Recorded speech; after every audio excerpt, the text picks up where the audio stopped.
Dear students, welcome to our YouTube channel biology by Deepak Nain. और आज का हमारा जो टॉपिक ऑफ डिस्कशन रहेगा, कार्बन कंपाउंड है ना, वो कौन कौन सी प्रॉपर्टी है वो शो करते हैं। तो कार्बन के कंपाउंड है वो कौन कौन सी प्रॉपर्टी शो करेंगे। कंबस्शन हो सकता है उनका, ऑक्सीडेशन हो सकता है, दूसरी प्रॉपर्टी ये है, फर्स्ट प्रॉपर्टी ये है। इनसे क्वेश्चन आपसे पूछे जाते हैं। तीसरी है एडिशन रिएक्शन और चौथी है सब्स्टिट्यूशन रिएक्शन। चार टाइप से ये एनसीईआरटी के ही क्या है, स्क्रीनशॉट्स हैं। तो इसमें हमने सिंपल समझना है कि जब हम किसी भी कार्बन को, कंबस्शन वाला चैप्टर आता था एक लोअर क्लासेज में, ऑक्सीजन के प्रेजेंस में जलाते हैं तो CO2 बनती है। तो कार्बन कंपाउंड कोई भी हो आपका, कार्बन के कोई भी कंपाउंड हो, जब उसको अच्छी खासी ऑक्सीजन मिल जाएगी ना, तो वो किस में बदल जाता है, CO2 और H2O में। और एनर्जी इसमें से रिलीज होती है। कहने का मतलब ये एक्जोथर्मिक रिएक्शन है वो शो करता है। और यदि हम क्या करें, ऑक्सीजन की सप्लाई लिमिटेड कर दें, तो उस केस में कार्बन मोनोऑक्साइड गैस है वो बनती है। इसके अलावा इनकम्प्लीट कंबस्शन भी हो सकता है। इनकम्प्लीट कंबस्शन, अपनी बुक के अंदर दो चार बातें हैं वो इंपॉर्टेंट लिखी हुई हैं जो मैंने हाईलाइट की हुई हैं।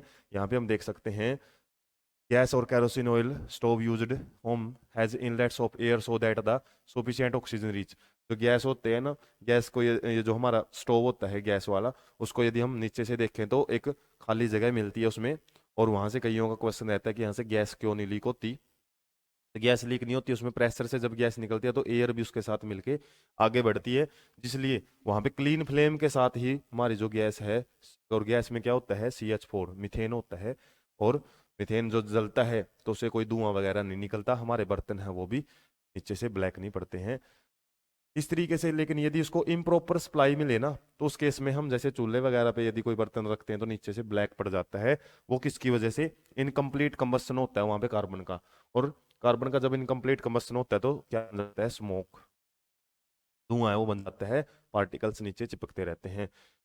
इसके अलावा जो फ्यूल्स है हमारे, कोयल्स और पेट्रोलियम, इनके अंदर भी कार्बन होती है। जब ये जलते हैं तो ये CO2 तो बनाते हैं, इसके अलावा सल्फर की ऑक्साइड भी बनाते हैं, SO2 और SO3, नाइट्रोजन के ऑक्साइड भी बनाते हैं, जो कि पोल्यूटेंट का काम भी करते हैं हमारे एनवायरनमेंट में।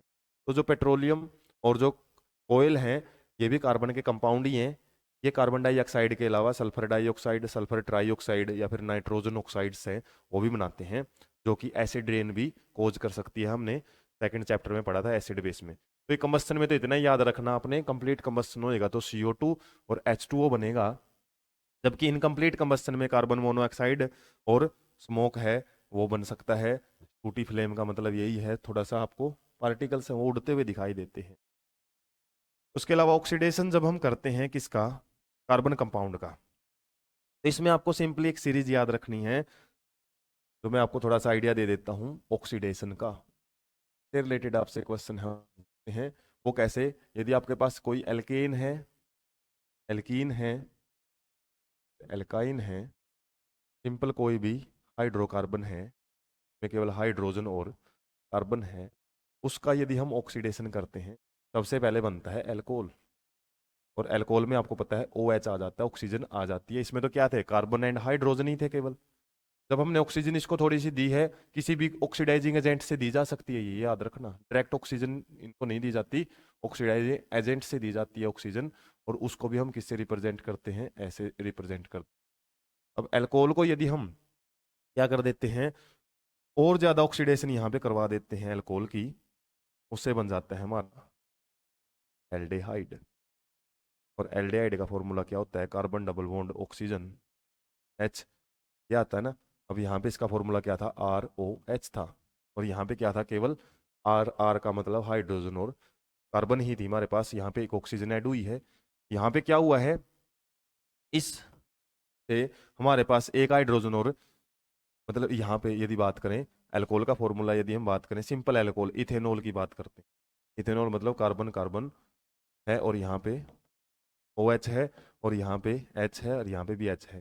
तो और ऑक्सीडेशन करेंगे तो क्या होएगा, ऑक्सीजन है ना जो इन दो हाइड्रोजन को उठा के लेके चली जाती है, H2O बना लेती है। और जो ऑक्सीजन है ना, ये डबल बॉन्ड डायरेक्ट किसके साथ बना लेता है, हमारा कार्बन के साथ। तो इस टाइप की स्ट्रक्चर बनती है। एल्डिहाइड भी बन सकता है या फिर कीटोन भी है वो भी बन सकता है, ऑक्सीडेशन करते हैं। और ज्यादा यदि हमने ऑक्सीडेशन कर दी, फिर आपका बनता है तो यहाँ पे जो हाइड्रोजन लगा हुआ है ना, अब इसके साथ भी ऑक्सीजन आके अटैच हो जाती है। ऑक्सीजन एक तो डबल बॉन्ड बनाई हुई थी, एक बीच में और आके अटैच हो जाती है, तो ये क्या बन जाता है आपका कार्बोक्सिलिक एसिड। तो ये आपको समझाने की कोशिश की जा रही है कि ये जो हमने फंक्शनल ग्रुप पढ़े थे ना, अल्कोहल, एल्डिहाइड, कीटोन और कार्बोक्सिलिक एसिड, केवल यही फंक्शनल ग्रुप आपको क्यों दिए हुए हैं, क्योंकि आपस में जुड़े हुए हैं कहीं ना कहीं से। जब हम बिल्कुल सबसे सिंपल से ऑक्सीडेशन करना शुरू करते हैं तो अल्कोहल बन जाता है, अल्कोहल की और ज्यादा ऑक्सीडेशन करेंगे एल्डिहाइड या कीटोन, और ज्यादा करेंगे तो कार्बोक्सिलिक एसिड। और जब हम टोटली ऑक्सीडेशन कर देते हैं और ज्यादा ऑक्सीजन है वो दे देते हैं इसको, तो CO2 प्लस H2 में ये कन्वर्ट हो जाता है फाइनली। तो ये कार्बन डाइऑक्साइड, जितनी ज्यादा ऑक्सीजन होती है ना, सारी की सारी ऑक्सीजन वो जुड़ जाती है, हाइड्रोजन के साथ जुड़ जाती है तो H2O, कार्बन के हर एक मॉलिक्यूल के साथ ऑक्सीजन जुड़ गई तो CO2। तो ये याद आपको रखना है किस तरीके से ऑक्सीडेशन करेंगे तो हमारे जो मॉलिक्यूल हैं वो कैसे एक दूसरे में कन्वर्ट होंगे। तो यहीं पे दिया हुआ आपका, हालांकि किसकी बात की हुई है इसमें, अल्कोहल की, एल्केलाइन KMnO4 और एसिडिफाइड K2Cr2O7, मतलब ये क्या है, हमारे ऑक्सीडाइजिंग एजेंट हैं, ऑक्सीजन प्रोवाइड करवाते हैं। KMnO4 को पोटेशियम क्रोमेट मैग्नेट बोलते हैं, पोटेशियम मैग्नेट, पोटेशियम पर मैग्नेट बोला जाता है बल्कि, पोटेशियम पर मैग्नेट, और इसको पोटेशियम डाइक्रोमेट बोलते हैं K2Cr2O7। ये आपके ऑक्सीडाइजिंग एजेंट हैं, जैसे इसमें लिखा हुआ है पोटेशियम परमैंगनेट और एसिडिफाइड पोटेशियम डाइक्रोमेट, ये ऑक्सीडाइजिंग एजेंट है, एग्जांपल आपसे पूछे जा सकते हैं।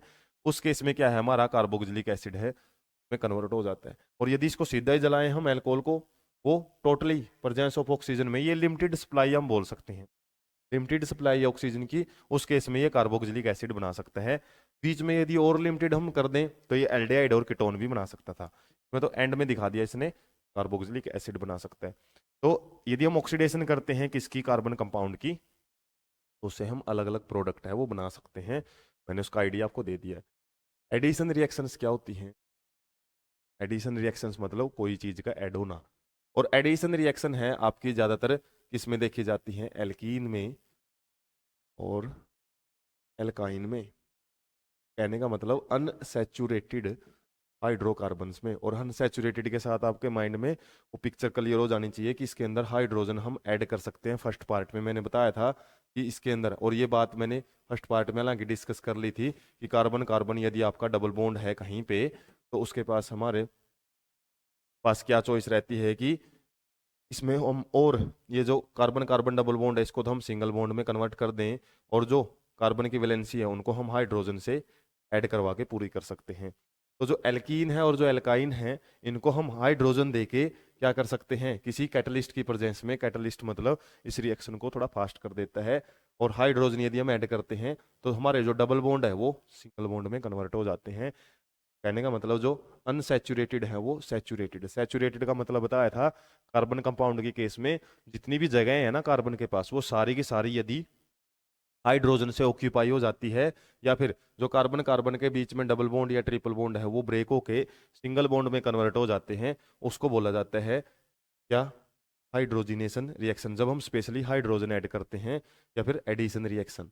तो एडिशन का मतलब यही है कि ज्यादातर केसेज में हम हाइड्रोजन को ऐड करते हैं, और इसलिए इस प्रोसेस को हाइड्रोजिनेशन भी बोला जाता है, हाइड्रोजिनेशन। और हाइड्रोजिनेशन जो कहाँ की जाती है, हमारे जो ऑयल होते हैं ना, वेजिटेबल ऑयल्स, उनके अंदर हाइड्रोजन को पास करके क्या बनाया जाता है, वनस्पति घी बनाया जाता है, जैसे डालडा वगैरह होता है, वो जो घी है वो हम इस तरीके से बनाते हैं हाइड्रोजिनेशन प्रोसेस से। क्योंकि जो ऑयल होते हैं वो लिक्विड फॉर्म में होते हैं, और जो घी हैं वो थोड़े सॉलिड फॉर्म में होते हैं, इतना ही फर्क होता है इनमें। और वो कैसे बनाए जाते हैं, ये लिक्विड फॉर्म है, इसको सॉलिड फॉर्म में कन्वर्ट कर दिया जाता है।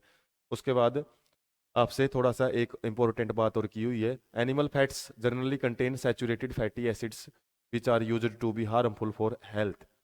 तो जो हम एनिमल फैट यूज करते हैं ज़्यादातर, उसमें क्या मिलते हैं, सैचुरेटेड फैटी एसिड होते हैं। सैचुरेटेड का मतलब बहुत ज़्यादा हाइड्रोजन है वो अटैच हुए मिलते हैं, इसलिए ज़्यादातर जो ऑयल्स वगैरह है ना लिक्विड फॉर्म में, वो हम ज़्यादातर यूज करते हैं, वो क्या है, कुकिंग के लिए यूज किए जाते हैं।